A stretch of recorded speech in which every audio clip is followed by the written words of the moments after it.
Olá, segundo ano, tudo bem?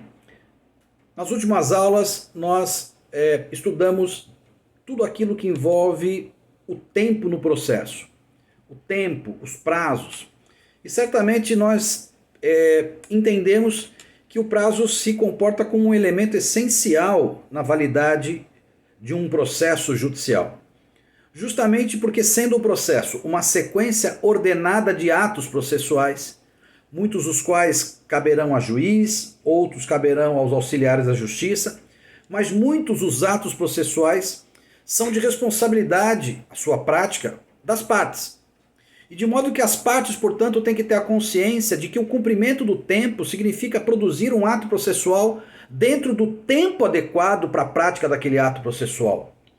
De modo que o não cumprimento desse prazo, ele acarreta um enorme prejuízo para a parte, justamente porque, em não cumprindo aquela determinação no prazo, no momento processual adequado, há o risco, para que em desfavor dessa parte, de que aquele ato não possa mais ser praticado e, portanto, ela tenha perdido o direito de praticar um determinado ato que lhe favorecia.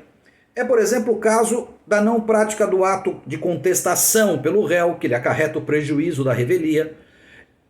Por exemplo, a não prática do ato pelo autor da indicação de testemunhas, então ele perde o direito de ouvir suas testemunhas.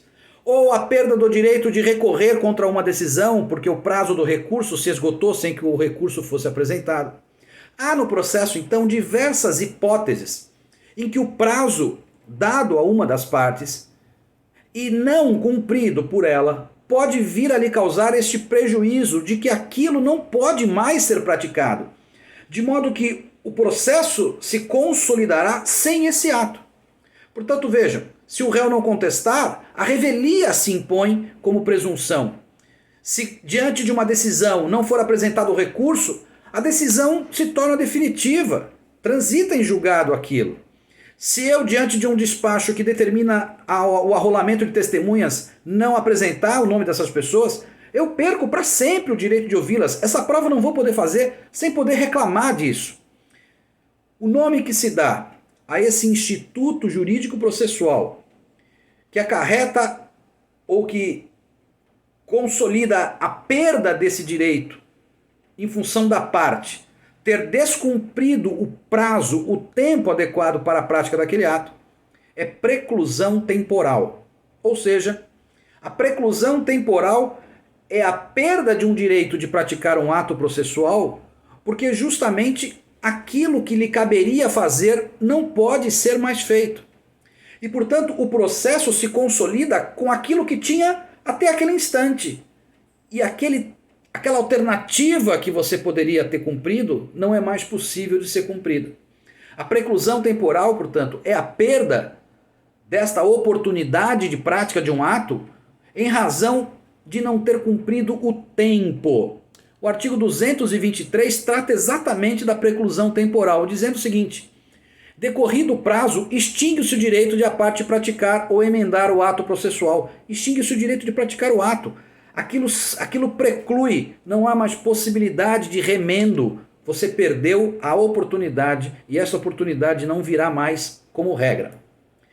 Além dessa preclusão que decorre do tempo, nós temos outras duas modalidades de preclusão.